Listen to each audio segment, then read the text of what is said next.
who leads the way on 49.3%. It's not quite enough to get him over the 50% plus one threshold that would have seen him secure victory in the first round. But he has a comfortable lead over Kemal Kılıçdaroğlu on 45%. A significant number of votes, 5.2% for Sinan Oğan. Where will his votes go in that second round runoff, which is looking pretty likely, and trailing on 0.4% Muharrem İnce, who actually withdrew from this vote but still somehow managed to garner a few votes.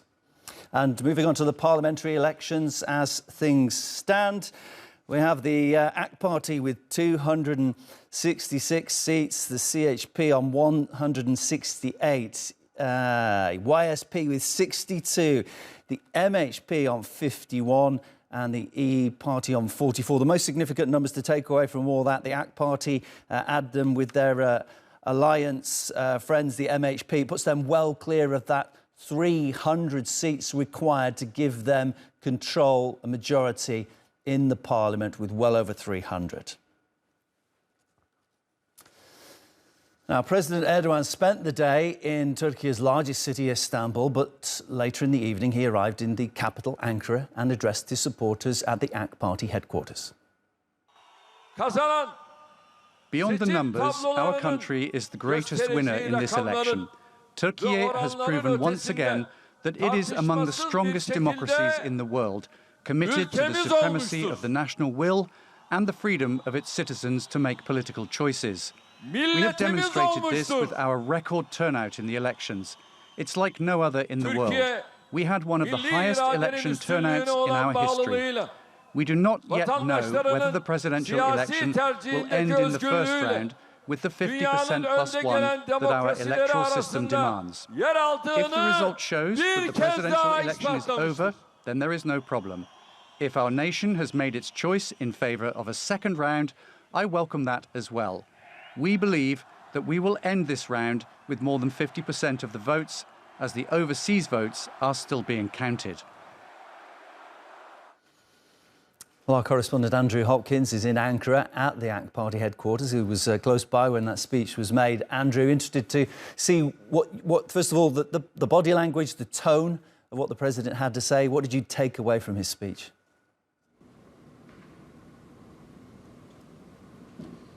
Well, I think the main message the president was putting across there was that his party, his People's Alliance, are in a strong position there ahead, but it's not quite a victory at this stage. As you've already mentioned, the president is just some way off, a little way off that 50+1 point that he would need in the first round to win the presidential election, at the moment around about 49.3%.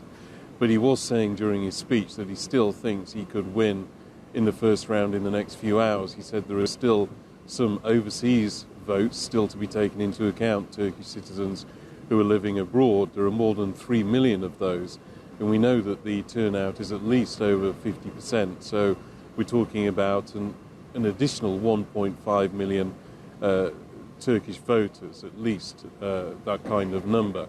But he says that even if after that is taken into consideration and he still hasn't managed to make that 50+1 point, he's still happy to go on and go into a runoff, a second round, which will take place between him and Kemal Kılıçdaroğlu, the main opposition candidate, in 2 weeks' time on May the 28th. Now, also on top of that, though, he did talk about the parliamentary elections, and I think he did pretty much say that the AK Party and its allies, the MHP and some smaller parties, are effectively in control of Parliament now. Most of the votes have been counted, and I think it's unlikely the makeup of the seats is likely to change very much. So I think you've got him pretty much declaring victory in that respect, but as a whole there's still some way to go with the presidential election, and it's not clear yet whether there's going to be a second round or not in 2 weeks' time.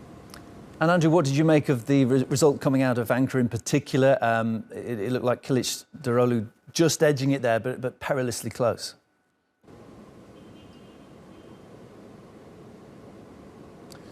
Yeah, that's right. Ankara is a pretty significant city, obviously the capital of the country. It's not the biggest, but it does give an indication of the thinking in the city and an indication of how the election is going as a whole. There are something like 3.2 million voters in the capital city, 36 MPs up for grabs, and I think there was quite a close race in that in terms of the AK Party and also the CHP in terms of the numbers of seats they got in the end.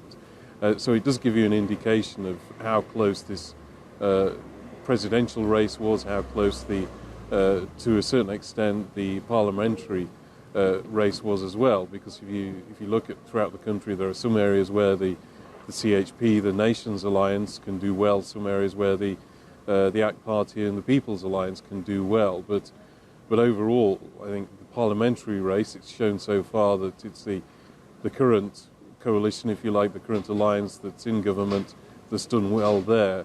And in the presidential race, Kemal Kılıçdaroğlu just falling a little behind the president in that race, not doing enough to get him into the president's seat in the first round of the election. OK, let's say goodbye and thank you to our correspondent Andrew Hopkins in Ankara, who's been putting in a solid shift throughout the evening. Let's cross now to Istanbul. Murtalip Erdogan is our man on the ground there. And Murtalip, just as I was saying to Andrew, extremely close result coming out of Istanbul, which is said to be a kind of a marker as to who will win often in elections. What did you make of the numbers coming out there?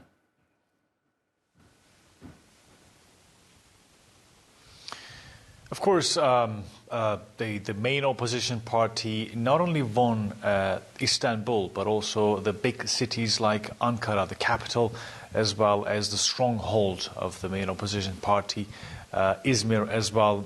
In Istanbul, we had over 11 million eligible voters. They casted their votes in 35,000 ballot boxes. But in terms of numbers, that CHP, the Nations Alliance, won over 48, just a little over 48%, whereas the People's Alliance, just below the 49%, so it's like 48.5%. So there's a really small margin. There's a difference between these two nations, between these two alliances in Istanbul. And of course, Istanbul has a history of being a birthplace of a leader. What we have seen in President Recep Tayyip Erdogan's political career is that he became the mayor of Istanbul, and then he became the prime minister. And of course, and he has been running his political career over 20 years now as a ruling leader of the country. And of course, the main opposition party, when they won Istanbul with Ekrem İmamoğlu, who is the incumbent mayor of Istanbul, who's also going to be the vice president if the CHP's alliance won the elections, that they could possibly bring up another leader out of Istanbul by winning this city, which is also the heart of Turkey, which is then a cultural and industrial hub of Turkey. But of course, it didn't really happen. And we have this saying that whoever wins Istanbul wins Turkey, but it really didn't happen this election.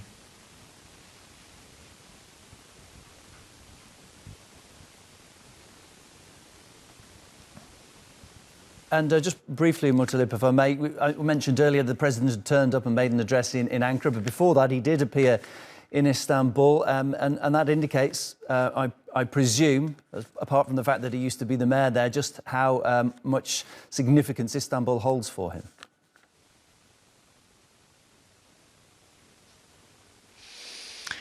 Yes, Neil, he appeared in Istanbul very briefly. We followed him at the middle school, Safet Çebi Middle School, where he casted his ballot. And just a few kilometers away from that school, he went to his residential complex where he actually resides in Istanbul, apart from his presidential complex where he stays for his official duty, but his family actually remains and resides in Istanbul. So after casting his ballot, he came to that complex, and then he went to Atatürk Airport, where he actually met the people, the moments that you were mentioning, that he greeted people there. He was quiet. He had this smile in his face, that he had this confidence, even though the numbers and the results were not really clear, that he indicated people that he is confident, he knows what his party and his alliance are going to be doing, and he's confident in people will be choosing the security and stability, and that's actually what happened. So that's the appearance in Istanbul didn't actually mean that much in this election, but the victorious speech that he gave in AK Parti's main headquarters in the capital of Turkey, in Ankara, was quite significant, where he said that he will respect the results. Of course, he will be waiting for the official results. If not, his party wouldn't win this election. He is happy to go to the second round. Yeah, many thanks, Mutalib Erdogan, our correspondent, again putting in a very dutiful shift throughout this evening of events. Let's get more analysis now from Shuay Nilhan Achikalan, who's an associate professor of international relations at Ankara Haji Bayram Veli University, and also from Klaus Jürgens, who's a European affairs analyst. Welcome to you both. And I'll start with you, if I may, Shuay. I'd like to talk about the personalities that we're looking at, because it counts for a lot, doesn't it? The body language, the rhetoric used, the persona can count for votes, presumably. What did you make of the incumbent president? Was he still looking presidential? Did he look like he thinks he's going to win? Anil, thanks for the question. I think this is one of the important aspects of his leadership, actually, because after the 21 years later, he still get most of the voters from this election as well.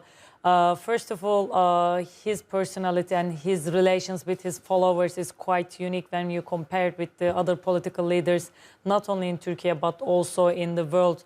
For example, today in the balcony speech tonight, he first addressed the followers as this is the meeting of lovers. I mean, it's a quite intense relationship he had with his followers. And secondly, as you mentioned, that he has a very strong rhetoric ability that we have seen in the last 20 years. He used the poems, anecdotes that makes him speech more powerful and more effective.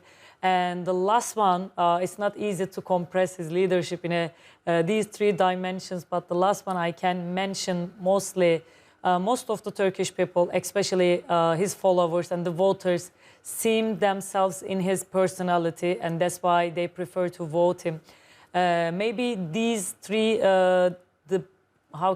three main characteristics of his leadership makes him unbeatable until now compared to the all elections. And I just want to pick up on one of the things you said there, the meeting of lovers. Is that, it sounds to me like, is that like a psychological trick, almost to say to other voters, you're kind of missing out on this close relationship that we have? Exactly, and in many years, basically, he called this relationship as a love, and most of the time, especially when he addressed, for example, Istanbul, he called as Istanbul, the city of my love, or when he addressed the majority of people, masses of people, he called themselves as my love. So it directly shows that his focus in this society, Turkey, and the Turkish people. So it's a very strong message to the society and the voters that I am with you and I will always be with you. So it's a very important when you look over the leadership and in general, especially tonight's balcony speech. His language is quite respectful, and he directly suggested that we will wait until the last results what we have after the diaspora votes. So he clearly shows the leadership ability in terms of both in the party leadership, and also he clearly shows that he's leading the whole country, not only his voters. So it's important to give this strong message if there will be runoff or not. OK, let's bring Klaus. Two candidates, Kemal, who are leading the way into a runoff, it seems. Kemal Kılıçdaroğlu, what do you make of the way he presents himself Shuai's talked a lot about President Erdogan. What about his main challenger? Does he look presidential to you? Does he look confident to you? What do you make of the way he presents himself? Well, very good question. Actually, not according to me. I mentioned before, I briefly watched his very short speech this evening. First of all, it was not statesmanlike. Secondly, it was absolutely impolite. His first word was Erdogan, not even Sayın, not even President, not even Mr., nothing. Basically storming onto the stage with his team behind him. Again, they didn't say anything. And then he accused the president, the incumbent president, of declaring victory from the balcony, which is a lie. He did not declare victory. Now, not statesmanlike. I had the impression almost giving in, being disappointed perhaps, having expected this huge victory everyone, in particular abroad, spoke about. But that's surprising, isn't it? Because he is still in this. I mean, if we're looking at a two-person runoff, anything is possible in life, in politics, and it's certainly not an impossibility he could still win. Absolutely, he can still win, but he would need to come up with A, a good strategy, and B, to find a number of hot pick topics. At least say something. I want to revolutionize foreign policy. I want to change economics and fiscal policies. Just give precise suggestions that you can distinguish yourself from President Erdogan and the current government. Now, I haven't seen or heard a lot about this. You mentioned the difference in personalities. I think there is one important factor too, if I may add this to Shuai Hanem. He has passion.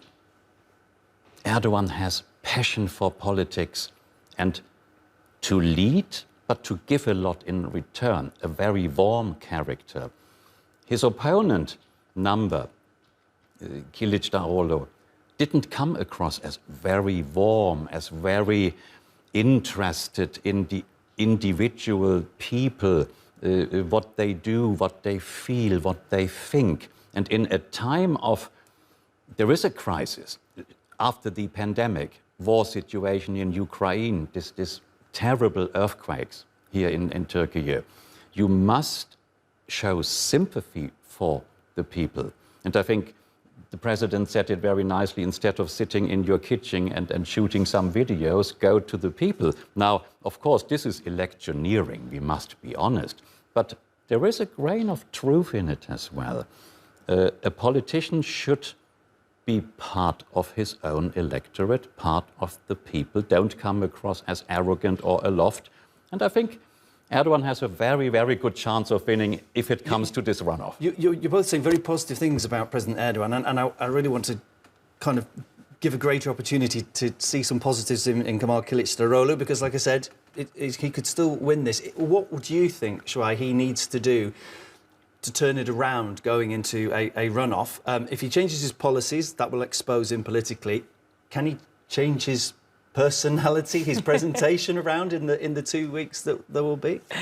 In my personal opinion, he can change his, of course, personality and the leadership profile, but also he can change his the policy and also the photo that they draw together in the last 3 months with the other coalition partners, because during the election campaign process, their coalition groups didn't give a very concrete picture of any policy solutions to the current issues in Turkey or outside of the Turkey, and they basically try to promise mostly unpredictability and instability rather than the stable or the concrete policy in different political issues. So if you ask me if there will be runoff, I will bet for the President Erdogan will win with again almost 5 or 4 percentage differences. Okay, anything's possible, as I will once again say, but we've had your predictions and your assessments. Really appreciate your time, both of you, Dr. Shuai, Nilhan Achikalan and Klaus Jürgens. Appreciate it. Pleasure. Thank you. Well, as in most elections around the world, the economy was one of the key issues coming into this election. The voters had that pretty much at the forefront of their minds. The war in Ukraine, The COVID-19 pandemic resulted in global inflation. Turkey has been battling double-digit inflation, and during this period, Turkey adopted a low-interest rate policy, which it says would spur growth and exports. Asli Atbas has more on Turkey's economic model. After the Turkish lira plummeted in 2018 because of a political fallout with the US, over a dispute on an American pastor who was detained in Turkey, accused of spying, Ankara decided to implement a new series of financial regulations based on partial capital controls, which attempts to boost the lira without raising the main interest rate. Turkey argues this resulted in an economy that's less fragile to international developments, controlling the foreign currency investments. Due to the fallout from the coronavirus pandemic in 2020, emerging and developing nations shrank by 2.4%, according to International Monetary Fund. The US economy dropped by 2.8% in 2020, while the United Kingdom's economy plummeted by 11% and the European Union by 5.68%. But the Turkish economy kept growing, a 1.9% increase from 2019, emerging as one of the few to avoid a contraction due to the pandemic worldwide. To contain some negative effects, the government unveiled a new economic model in 2021 when the lira started to lose value. With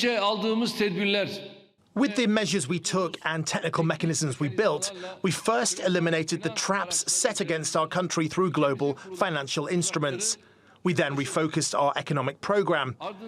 We have created the Turkey economic model that's based on investment, employment, production, exports and growth through current surplus. We stood out against the global problems on production and supply chains with our strong infrastructure, human resources and our flexible work model. This new model, based on a managed floating plus regime, prioritizing low interest rates to boost exports, production and investments, and creating new jobs. Called the Turkish economy model, the program aims to lower inflation by flipping the country's chronic current account deficit to a surplus. These new steps are expected to protect lira investments and boost confidence in the Turkish currency. Analysts say more needs to be done in order to achieve that. One of the aims of the Turkey's new economic model is to achieve sustainable current account balance, or let's say current account surplus. That's a good aim. That target is very important and would contribute to Turkey's development and growth process, and to have sustainable stability in all macroeconomic framework. I think we should add some more policies to achieve this goal. For example, tourism is one of the most important export sector of the world economy. It's the third biggest export item in the world economy. And last year, we were the third biggest receiver in terms of tourist revenue and tourist arrivals to Turkey. So we are good at tourism, but we should think also about how can we improve it. Tourism revenue in Turkey jumped by more than a third in the first quarter of this year, maintaining last year's strong trend as a vital industry. Officials now aim to achieve a target of $60 billion this year, an all-time high. In line with this new model, the central bank cut its policy rate over 15 points since 2018, which eventually led the inflation ease to 43.7% in April, a notable regress compared to the peak of 85.5%, a 24-year high registered last October. The Turkish economy expanded by a better-than-expected 11.4% in 2021, its highest rate in a decade. And the GDP had expanded by 5.6% in 2022 on strong domestic demand and exports. In February, southern Turkey was shaken by a series of devastating earthquakes. It didn't only destroy the region's infrastructure, but also had a huge impact on the economy. According to the UN Food and Agriculture Organization, 11 provinces hit by the disaster accounted for some 20% of Turkey's agricultural production and over 18% of its agricultural and forestry exports. The FAO estimates that the earthquakes have inflicted around $6.7 billion in losses and damages at the region's agriculture and livestock. The economy is now recovering from the devastating effects of these tremors. Over $5 billion in regional funding have been relocated after the quakes. The World Bank says robust growth in private consumption and exports served as a significant driver of regional growth last year and helped Turkey's output expand by 5.6% in 2022. It now has revised Turkey's economic growth estimate for 2023 up to 3.2% from 2.7%. With these predictions, Turkey is expected to end the year with the highest pace of economic growth among G20 countries. Aslı Atbaş, TRT World, Ankara. OK, our editor-at-large, Yusuf Erim, joins me in the studio now. Yusuf, let's stay with the topic of the economy, coming off the back of that report. It's a well-known fact. Electorates vote with their wallets. And it's no doubt going to be a key issue heading into what seems to be a two-candidate runoff. How would you assess the Turkish economy? A lot's been said. What's your take on it? OK, when we look at the current situation, we've seen about a year and a half of high inflation, and we've seen the worst is over right now. This high inflation triggered by many reasons. There's been a surge in foreign exchange rates, Turkey importing a lot of goods. So obviously when foreign exchange rates surge, the price of these goods are going up. An energy crisis, a food crisis. These are situations that were outside of Turkey's hands, war in Ukraine, the global pandemic. So some of the interior domestic conditions that resulted in high inflation were greatly amplified by what was going on in the wider geography or just globally with the pandemic as well. During this period, the Turkish president wanted to opt for a low interest rate policy. And one of the reasons for that was he wanted to spur economic growth. And when Turkey goes for economic growth, it's usually credit-driven growth. So that credit-driven growth, when interest rates are low, it becomes much cheaper. This is creating more jobs. This is creating more manufacturing. Is it fair to say that that was a controversial choice at the time?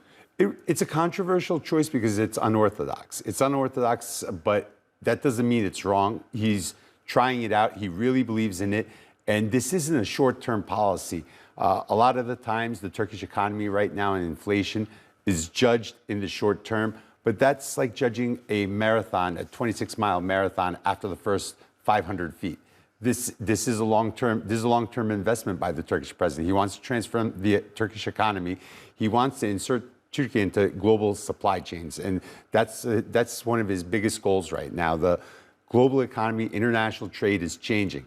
And that transformation, he wants to be a part of it. So he's looking long term, but does that not leave an opportunity for Kılıçdaroğlu to say, short term, things have been getting more expensive, you've effectively got less money in your pocket? I mean, is it an opportunity politically? Politically, it is an opportunity. It's actually a great opportunity for Kılıçdaroğlu, and he's been trying to use that because if Kılıçdaroğlu won the election, one of the things he would do is return to an orthodox monetary policy based on price stability. So we'd probably have a couple interest rate hikes. Cosmetically, the dollar would go down very quickly.